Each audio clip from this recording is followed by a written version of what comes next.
Yuyun. Baik, silahkan Ibu Yuyun. Assalamualaikum. Waalaikumsalam warahmatullahi wabarakatuh, Ustadz. Baik, silahkan. Terima kasih untuk kesempatannya. Izin bertanya, Ustadz. Baik. Saya pernah mendengar pernyataan bahwa ketika seorang hamba melakukan perbuatan dosa, itu dosanya akan tetap berdampak meskipun setelah berusia 40 tahun.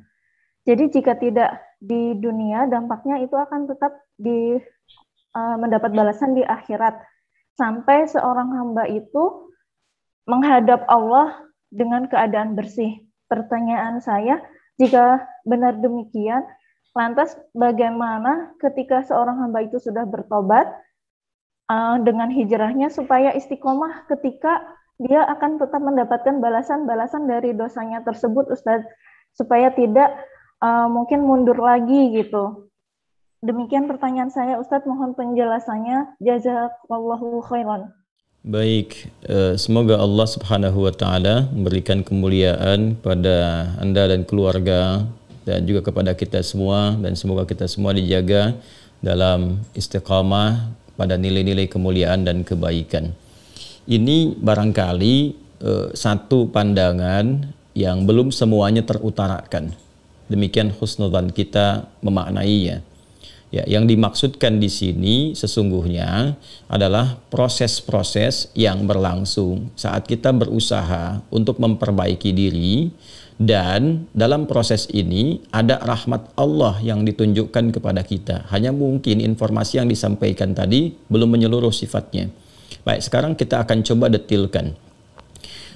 Seorang hamba yang melakukan kesalahan, berbuat keliru, menempatkan satu kegiatan tidak pada tempatnya. Allah larang dia kerjakan, Allah perintahkan, dia malah tinggalkan, gitu kan? Yang seharusnya setiap perintah dikerjakan, sholat diperintahkan, dikerjakan, kan? Berdusta itu dilarang, harusnya ditinggalkan. Nah, ini tertukar. Bertukarnya tempat dengan mengerjakan sesuatu bukan pada tempatnya, itu perilakunya disebut zulmun. Pelakunya disebut dengan zalim. Perilakunya disebut dengan zulmun, pelakunya disebut dengan zalim, menempatkan sesuatu bukan pada tempatnya. Nah, perilaku zalim ini punya banyak tingkatan. Ya, tingkat tertingginya nanti seperti syirik, ya kan? Itu tingkat tertinggi dari perbuatan zalim. Ya, sehingga Luqman alaihissalam ya pernah menasihati kepada anaknya, ya bunayya la tusyrik billah inna syirka la zulmun azim. Ya, Quran surah ke-31 di ayat ke-13. Contoh lagi misalnya ada orang yang bukan sekedar tidak sholat, tapi bahkan melarang orang atau menghambat orang untuk ke masjid, untuk sholat, untuk berzikir dan sebagainya. Itu termasuk juga perbuatan zalim yang tinggi.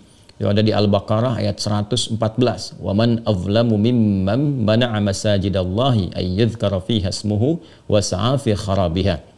Nah, perbuatan-perbuatan ini lantas kemudian disadari keliru. Ada hidayah, petunjuk Allah berikan, kemudian dijemput. Dari jemputan itu dia bertaubat. Nah, taubat itu adalah nilai kasih yang Allah sampaikan dengan sifat rahmannya di dunia, ya kan? Dan rahimnya kepada orang-orang yang mau kembali untuk memperbaiki hamba itu sehingga berjalan pada kemuliaan, yang dengan itu semua bisa berpotensi mendapatkan ridha Allah Subhanahu wa Ta'ala. Quran surah keempat An-Nisa ayat 17 sampai 18, kan? 17-nya yang positif, 18-nya yang kesan negatif yang ditangkap oleh hamba yang tidak mau bertobat dan berpeluang untuk celaka. Ayat 17 Allah berfirman, innamat taubatu 'alallahi lilladzina ya'maluna as-su'a bijahalatin tsumma yatubuna min qarib. Sungguh taubat yang diterima oleh Allah Subhanahu wa Ta'ala itu adalah taubat dari orang-orang yang menyegerakan untuk menyadari, menyesali dan kembali pada jalan yang benar ketika dia berbuat salah. Lalu ada pancaran hidayah, dia menyadari itu, segera dia memperbaiki diri. Itu diterima oleh Allah. Nah, ciri ketika diterima itu, maka ada perubahan pada dirinya. Ya, karena itu banyak redaksi di Al-Quran menyusulkan kata perubahan setelah taubat. Wa man taba wa aslaha. Siapa yang kemudian mampu bertobat dan memperbaiki diri.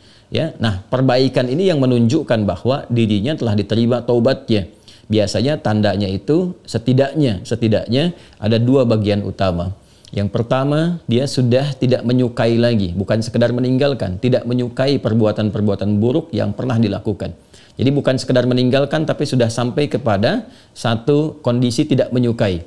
Ya, misal ya terjebak misalnya dulu suka atau jarang mengerjakan sholat, ya suka meninggalkan, sekarang sudah tobat, dia senang dengan menunaikan sholat, dia kejar sunnahnya, gitu kan? Kemudian kalau melihat ada perilaku itu sudah nggak suka tuh, ya mengingat itu juga tidak mau, melihat orang malas sholat juga sudah muncul rasa tidak nyaman, gitu kan? Nah, yang kedua cirinya adalah sudah mulai banyak berbuat kebaikan, banyak berbuat baik. Jadi diganti tuh kalau di bahasa Quran surah ke-11 Hud ayat ke-114 kan, innal hasanati yudhibnas sayyi'at aqimis salata tarafain nahar wa zulafan minal lail innal hasanati yudhibnas sayyi'at. Tunaikan salat itu di sepanjang siang, kemudian juga di dua sisi di waktu malam, ya. Kemudian yang paling menarik apa? Innal hasanati yudhibnas sayyi'at. Sungguh kebaikan-kebaikan itu akan menutup yang jelek-jeleknya. Jadi kalau kan dengan salat itu menggugurkan dosa-dosa kecil secara otomatis, ya. Jadi kata Nabi sallallahu alaihi wasallam menyampaikan kafaratun 5 bainahunna. Kan as-salawatu ila salawat, salat satu ke salat yang lainnya, al-jumu'atu ila al-jumu'ah, Jumat ke Jumat, wa Ramadan ila Ramadan, kafaratun 5 bainahunna. Salat satu ke salat yang lainnya, Jumat satu ke Jumat yang lainnya, Ramadan ke Ramadan. Jika kita mengerjakannya, ikut Jumatan, ikut Ramadan, ya kan? Kemudian juga salat kita tunaikan, itu otomatis menggugurkan dosa-dosa kecil yang terjadi di antaranya. Dosa-dosa besarnya dengan taubat. Nah, berhasilnya taubat atau gugurnya dosa kecil dan besar tadi ketika muncul hasanat, kata Al-Quran. Kebaikan-kebaikan mulai muncul, yang jeleknya mulai tenggelam, mulai hilang. Ini tanda Allah mengampuni dosanya. Nah, ketika dosa itu diampuni, selesai semua. Ya, tuntas. Yang itu gugur yang jelek-jeleknya, yang semuanya hilang dengan rahmat Allah Subhanahu wa Ta'ala. Nah, gugurnya ini kalau sudah selesai, sudah ya nggak terbawa-bawa lagi. Mau ke usia 40 tahun, 50 tahun, 60 tahun, sudah tidak ada yang dibawa dari dosa itu, digugurkan. Nah, cuma mungkin yang dimaksudkan itu di kitabnya. Di kitab itu kan ada yang dituliskan tuh, setiap kegiatan kita, ya kan? Aktivitas kita itu kan tercatat, ada malaikat yang Allah tugaskan untuk mencatat. Kita di simpul kedua di bab akidah itu belajar tentang malaikat. Ya, ada malaikat raqib dan atid, hafidhin, katibin. Semua aktivitas kegiatan kita itu tertuliskan di kitab. Yang baik dituliskan, yang jelek pun dituliskan. Jadi ketika berbuat dosa itu ditulis, karena malaikat kan nggak boleh bermaksiat, semua dikerjakan. Ya, malaikat nggak punya tip X, dia kan nggak bisa menghapus itu malaikat, tulis saja dituliskan.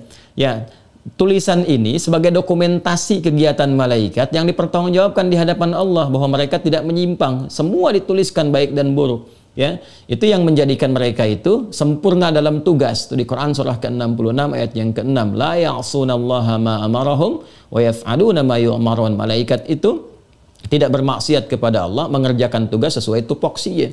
Jadi yang baik ditulis baik, yang jelek ditulis jelek, dan dituliskan pula kalau sudah bertobat ditulis ini bertobat. Nah, ini mungkin yang dimaksudkan ya, yang menyampaikan tadi atau dari kalangan ustadz dan yang lainnya itu terbawa. Yang terbawa itu bukan suasana dosanya. Dosanya sudah gugur dengan izin Allah ketika bertobat dengan tanda-tanda tadi. Kalau dia benar tobatnya, tobat nasuha. Nasuha itu dari kata nasihah, yang melapangkan hati. Jadi setelah tobat hatinya lapang, kemudian berubah menjadi lebih baik, diterima. Yang itu gugur. Cuman tulisan itu masih ada sebagai bukti pertanggungjawaban malaikat. Nanti saat hisab, nah ini kehendak Allah ya untuk menutup itu semua. Jadi nggak ada hisab lagi untuk itu. Satar ditutup tuh, mastora ya ditutup. Jadi yang ditampakkan yang baiknya saja karena sudah ketutup sama taubat, itu nggak diungkap lagi. Ada lagi kondisi yang dibuka tapi nggak ditampakkan di khalayak. Ya, itu hisab antara dia dengan Allah saja untuk menunjukkan tingginya rahmat Allah kepada hamba itu. Ya, jadi ketika orang ini berbuat salah, dosa dan sebagainya, ya taubat, kemudian selesai itu semua digugurkan dosanya, tapi catatan masih ada. Ketika kembali kepada Allah di akhirat kelak, di hisabnya dia berhadapan dengan Allah ditutup di hijab yang lainnya, sehingga nggak terdengar, nggak tampak, nggak kelihatan. Ya, karena standar awal itu semua dibuka. Wa may ya'mal mithqala dzarratin khairan yarah wa may ya'mal mithqala dzarratin syarran yarah. Yang baik ditampakkan, yang buruk ditampakkan. Nah, nampak itu kelihatan oleh semua. Semua makhluk melihat. Oh, rupanya si fulan begini, ada kebaikan yang selalu disembunyikan. Di akhirat diviralkan. Kalau sekarang kelihatan cuma 1-2 orang, atau ada bahkan yang tidak bisa mengakses. Sekarang musim digital, hampir semua bisa melihat, tapi ada orang-orang tertentu yang tidak memanfaatkan dunia digital ini, nggak tahu. Tapi di akhirat semua makhluk melihat, mengetahui kalau baik, oh ternyata si fulan itu hatinya bersih, baik, ya kelihatannya seperti orang biasa, tapi dia bersedekah sembunyi-sembunyi dan sebagainya. Sisi lain, ada orang yang kelihatannya baik ya, nampaknya bagus, tapi ternyata dia punya perilaku buruk dan sebagainya. Itu may ya'mal mithqala dzarratin syarran yarah itu. Nah, ada hamba-hamba yang dilindungi oleh Allah, ya ditutup saat hisab. Jadi antara dia dengan Allah saja. Nah, ditunjukkan oleh Allah. Nah, kamu ini berbuat begini, begini, begini dulu nih, ya kan? Nah, dengan rahmatku itu sudah diampuni, sudah selesai, sudah ditutup semuanya. Jadi yang diungkap cuma yang baiknya saja. Nah, inilah diantara syafaat yang langsung Allah berikan kepada hamba itu, ya menutup semua kisah-kisah buruknya dan menunjukkan rahmat Allah untuk mengampuninya. Sehingga terasa kita secara personal. Ya, logika atau satu gambarannya kurang lebih seperti ini. Laisa kamitslihi syai'. Ya, kalau kita ingin mengambil analoginya, ada misalnya di perusahaan ya 100 orang karyawannya, pimpinan melihat di CCTV ada 1 orang keliru ya, mengambil yang bukan hak ya misalnya kan. Nah, dibiarkan dulu tuh, lalu besoknya ternyata dia mengembalikan lagi karena ada kebutuhan tertentu, ya kan? Misal kelihatan lalu dipanggil, tidak disebarkan, diinfokan, diumumkan di karyawan lainnya, hanya secara personal disampaikan, kamu ini berbuat seperti ini, tapi saya tahu nih ya, kamu tutupin lagi begini, dibalikin lagi besoknya. Yang ditanya kenapa begini-begini, ya sudah perbaiki kinerjamu ya. Sekarang kamu jangan berbuat begitu lagi. Kemudian dikembalikan ke tempat lagi dia bekerja, menyatu lagi dengan yang lainnya. Bukankah itu lebih indah? Dan setelah itu kita merasakan respect pada pimpinan kita kan? Karena menutup kesalahan, menutup begini, hanya antara personal saja. Nah, betapa indahnya ketika kesalahan yang diperbuat oleh hamba saat di dunia itu, dia bertobat, digugurkan oleh Allah. Tandanya menjadi baik. Tapi tulisannya ada, malaikat menyetorkan kan? Menyampaikan. Dan ditutup oleh Allah Subhanahu wa Ta'ala. Semua yang jelek-jelek tadi sudah antara dia dengan Allah, diberikan rahmat Allah, yang terbuka hanya yang baik yang saja disebar. Yang salahnya sudah ditutup, diampuni, selesai. Dan dia menerima kitab di tangan kanannya. Biyamini. Ya, dan bahagia kembali kepada keluarganya orang-orang beriman, di kalangan orang beriman, dan mendapatkan rahmat Allah Subhanahu wa Ta'ala.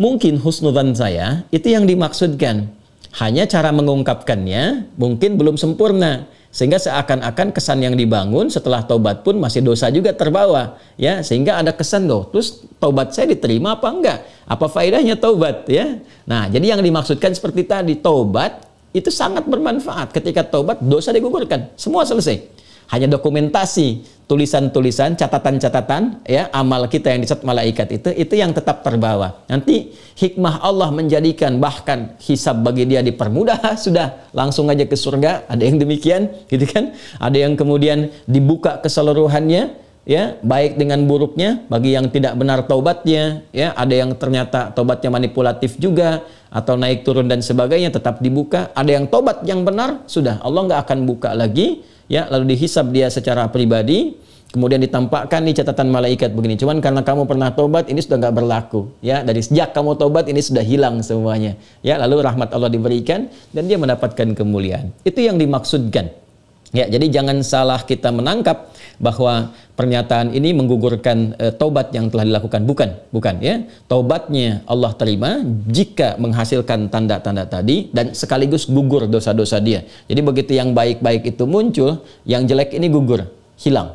Ya, dan saat hisab itu terjadi penguatan akan gugurnya dosa-dosa yang dimaksudkan. Itu barangkali maksud yang diutarakan tadi, dan mudah-mudahan dengan itu kita mendapatkan rahmat Allah Subhanahu wa Ta'ala. Demikian ya, saya kira bisa diterima dan ditangkap dengan baik.